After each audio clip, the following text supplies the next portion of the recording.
రాష్ట్ర వ్యాప్తంగా రూరల్లో సుమారు ఇప్పటి వరకు 3 లక్షల పైచిలకు ఇళ్లు వివిధ దశల్లో ఉన్నాయి. నాకు తెలిసి నా దగ్గర ఉన్న ఇన్ఫర్మేషన్ ప్రకారం ఈ రాబోయే మార్చి నాటికి 1,00,000 ఇళ్లు పైచిలకు గృహప్రవేశాలు కాబోతున్నాయి. ఇప్పటికే సుమారు 22-23 వేల ఇళ్లు పూర్తయ్యాయి. 1,00,000 ఇళ్లు పైచిలకు గృహప్రవేశాలు పూర్తి కాబోతున్నాయి. మిగిలిన ఇళ్లు నాకు తెలిసి రైనీ సీజన్ కంప్లీట్ అయ్యే లోపు, రైనీ సీజన్ వచ్చే లోపు ఫస్ట్ ఫేజ్ లో ఇచ్చిన ఈ ఇళ్లు ఏవైతే ఉన్నాయో 3 లక్షల పైచిలకు ఆన్ గోయింగ్, 4.5 లక్షల్లో మిగిలినవి కూడా వివిధ దశల్లో ఉంటాయి. ఏప్రిల్ మే ఎండింగ్ కల్లా ఈ 3 లక్షల ఇళ్లు పైచిలకు గృహప్రవేశాలు కాబోతున్నాయి. కొత్త ఫైనాన్షియల్ ఇయర్ లో అంటే ఏప్రిల్ నుంచి 2వ విడత ఇళ్లు ఇచ్చే కార్యక్రమాన్ని కూడా ఈ ప్రభుత్వం చేయాలని నిర్ణయం తీసుకోవటం జరిగింది. ఇది ఒకసారి ఇచ్చో 2 సార్లు ఇచ్చో ఇవ్వటం అయిపోయింది అని చేతులు దులుపుకునే ఆలోచన ఈ ప్రభుత్వానికి లేదు. అర్బన్ కి సంబంధించిన విషయంలో కూడా జిహెచ్ఎంసీ పరిధితో పాటు పాత జిల్లా హెడ్ క్వార్టర్లతో పాటు ముఖ్యమైన పట్టణాలు, కోరు అర్బన్ ప్రాంతాలలో ఈ ఇందిరమ్మ ఇళ్లకు సంబంధించింది కూడా ఒక ప్రణాళిక తయారైంది. ప్రధానంగా ఈ కోరు అర్బన్ ప్రాంతానికి సంబంధించిన దాంట్లో మురికివాడల్లో నివసించే పేదవాళ్ళకి మనం ఎక్కడో బహు దూరంలో 15 కిలోమీటర్లలోనో 20 కిలోమీటర్లలోనో అక్కడ మనకి భూమి ఉంది కదా అని అక్కడ కడితే, ఆ కట్టే ఇల్లు కూడా 15 ఫ్లోర్లో 20 ఫ్లోర్లో కడితే ఈ 20 కిలోమీటర్లు ప్రతిరోజు ఈ పేదవాడు పొట్టకూట కోసమే జీవిస్తున్నామనే పోరాటం చేసి ఆ పేదవాడు అంత దూరంలో ఉండి మళ్ళీ ఇక్కడ పనిచేసుకోవటానికో అతని చిరు వ్యాపారాలు చేసుకోవటానికో అంత దూరం నుంచి ఆపరేషన్ చేయలేని కారణంగా గత ప్రభుత్వంలో మేము 2 BHKలు 50,000 ఇచ్చినా 60,000 ఇచ్చినా అవి కూడా ఖాళీగా ఉండటానికి రీజన్ అది అని గ్రహించి సైంటిఫిక్ గా దీనికి ఒక పరిష్కారం తేవాలి అనే ఆలోచనతో ఈ దేశంలో ఉండే అనేక ప్రధానమైన నగరాల్లో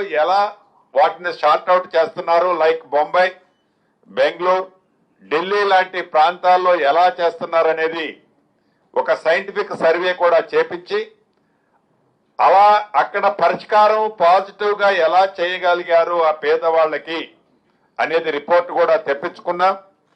దాని బేస్ తో ఈ మురికివాడలున్న ప్రాంతంలో అక్కడ ప్రభుత్వ స్థలాలు కానీ ఆ పేదవాడికి ఉన్న చిన్న గుడిసె ఉన్న ప్రాంతంలో కానీ అదే ప్రాంతంలో ఐరేజ్ బిల్డింగ్లు 15 ఫ్లోర్లో 20 ఫ్లోర్లో కాకుండా గ్రౌండ్ ప్లస్ 3/4 మాక్సిమం ఫ్లోర్సే లోపే కట్టి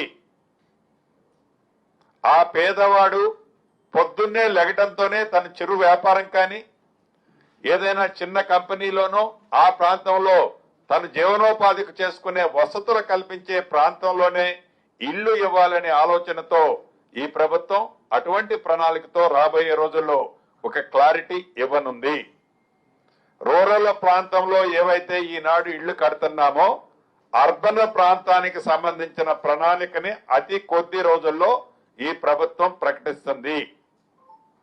రూరల్ లో కానీ అర్బన్ లో కానీ సొంత స్థలం ఉండి ఏ నియమ నిబంధనలు అయితే మేము ఇచ్చామో మినిమం 400 SFT, మాక్సిమం 600 SFT అనే కట్టాల్సి వచ్చినప్పుడు 30 గజాలు 32 గజాలు ఎవరికైనా ఉంటే ఆ ప్రాంతంలో 400 SFT కట్టలేడు కాబట్టి గ్రౌండ్ ప్లస్ ఫస్ట్ ఫ్లోర్ కట్టుకునే వసతుల్ని ఆల్రెడీ మేము కల్పించాము సొంత స్థలం ఉన్న వారికి.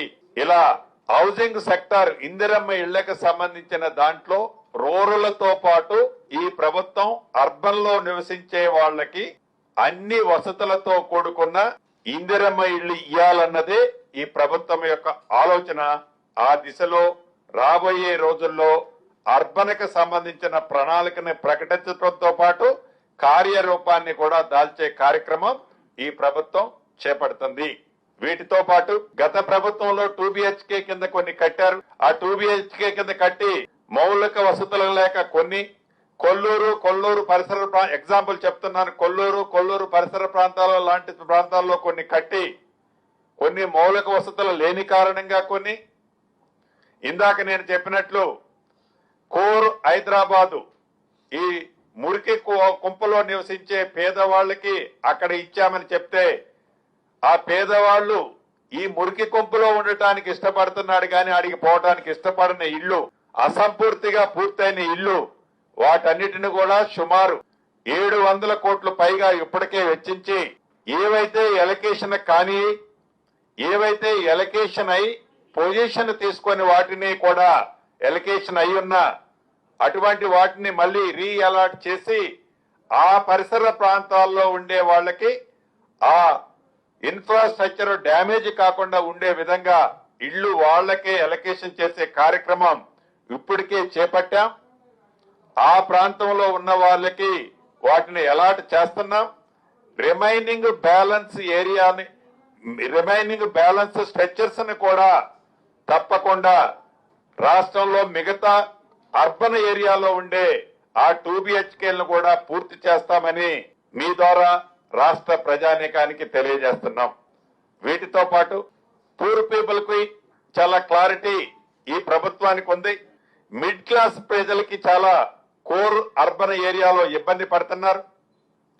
దానికి కూడా ఎఫర్డబుల్ హౌసింగ్ స్కీముని గతంలో కాంగ్రెస్ ప్రభుత్వం అధికారంలో ఉన్నప్పుడు ఈ GHMC పరిధిలో లైక్ రాజీవ్ సగ్రహ తర్వాత మనం కుక్కటపల్లి ఏరియాలో ఉండే హౌసింగ్ బోర్డు కానీ ఇటువంటి ఎఫర్డబుల్ హౌసింగ్ స్కీమ్ ను కూడా ఈ ప్రభుత్వం మళ్లీ తీసుకురానుంది. ప్రధానంగా ORR కి 360 డిగ్రీస్ లో ఉన్న ORR కి ఆనుకొని ఉన్న అనేక ప్రభుత్వ స్థలాలు కానీ ప్రైవేటు స్థలాలు పూలింగ్ స్కీమ్ ద్వారా తీసుకొని అక్కడ ఎఫర్డబుల్ హౌజెస్ స్కీమ్ ను కూడా రాబోయే 2-3 నెలలలోపు ఆ స్కీమ్ ను కూడా ఈ ప్రభుత్వం ప్రకటించనుంది. No loss no profit scheme లో మధ్యతరగతి కుటుంబాలకి ఇబ్బంది లేకుండా ఉండే విధంగా ఈ ఎఫర్డబుల్ స్కీమ్ ని ఈ రాబోయే రోజుల్లో తీసుకొచ్చే కార్యక్రమాన్ని ఎలా తీసుకొస్తున్నామన్నది కూడా ఈ గ్లోబల్ సమ్మిట్ లో ప్రజెంటేషన్ మిగతా ఈ దేశంలోని మిగతా రాష్ట్రాల్లో హెడ్ క్వార్టర్ లో జరుగుతున్న స్కీములను కూడా స్టడీ చేసి ఆల్రెడీ ఫీజిబిలిటీ రిపోర్ట్ తెచ్చాం. దాన్ని ఇక్కడ ఇంప్లిమెంటేషన్ చేసే కార్యక్రమాన్ని చేపడుతున్నాం.